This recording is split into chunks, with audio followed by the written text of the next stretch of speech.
अस्सलाम वालेकुम मुअज़्ज़िज़ वालिदैन। आज हमने जिस सब हर्फ की मश्क की वो है सा से शुरू होने वाले तमाम अल्फाज। सा से और सा से की छोटी शक्ल की पहचान करवाई कि सा छोटी शक्ल में लिखा जाए और इससे क्या क्या लफ्ज़ बनते हैं। छोटी सी एक कहानी बनाई हमने। कहानी में पढ़कर जब सुनाएं आप भी कोई कहानी या कोई भी फिक्रे पढ़कर सुनाएं तो बच्चों से पूछें कि उसमें सा से शुरू होने वाले कौन से लफ्ज़ थे। जैसे सोबिया ने साबत अंडे लिए। सा सोबिया, सा साबत, सोबिया ने साबत अंडे लिए। इसमें हमने दो लफ्ज़ ऐसे रखे जो सा से शुरू होते हैं। या समरीन ने तमाम साबत समर जमा किए। सा समरीन, सा साबत, सा समर, ये तमाम अल्फाज एक फिक्रे के अंदर हैं और हम बच्चे को ये पहचान करा सकते हैं सामने लिखकर भी, बोलकर, कि आप कोई ऐसा फिक्रा बोलें जिसमें से शुरू होने वाले अल्फाज हों और उससे बच्चे से कहें कि ये से कौन सा लफ्ज़ है इसमें। या हम लिखें कागज़ के ऊपर बड़ा करके लिख दें और पूछें बच्चों से कि सा से शुरू होने वाले इसमें कौन कौन से लफ्ज़ हैं। बच्चे को वो पहचान हो जाएगी।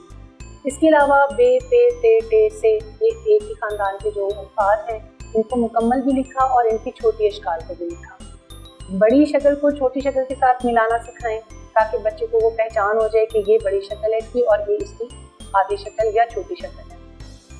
उनसे शुरू होने वाली जितनी चीज़ें हैं उनको सामने रखें और फिर बच्चे से कहें कि इसमें जो मिसाल के तौर पर बा, बे है, बे से शुरू होने वाला कौन सी तस्वीर होगी, तरबूज की या बिल्ली की, तो जाहिर है बा बिल्ली। ते से ता तरबूज ना कि परिंदा। इसी तरह से पे से जब शुरू हो तो 3-4 चीज़ें आप सामने रख दें और कहें पा से शुरू होने वाली कौन सी चीज़ है। पत्ता भी रख दें और भी 2-3 और घर में जैसी चीज़ें होती हैं वो रख दें तो वो बच्चा पा पत्ता उठाएगा या पा पौधे की तरफ इशारा करेगा।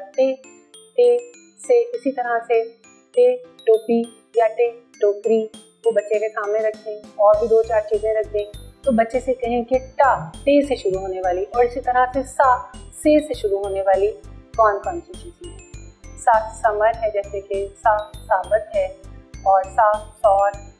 इस तरह से वो बहुत से नाम होते हैं जो सा से शुरू होते हैं जैसे सोबिया, समरीन। ये तमाम चीज़ें वो हमारी रोज़मर्रा की हैं जो बच्चे को आम तौर पर उसके इर्द गिर्द मिल जाती हैं। जो अपनी इर्द गिर्द की चीज़ों से बच्चा सीखता है वो ज़्यादा जल्दी सीख लेता है। उम्मीद है कि ये वीडियो आपके लिए मुआवन साबित हुई होगी। इंशाअल्लाह ताला अगली वीडियो अगले सबक के साथ फिर मिलेंगे। तब तक के लिए अल्लाह हाफ़िज़।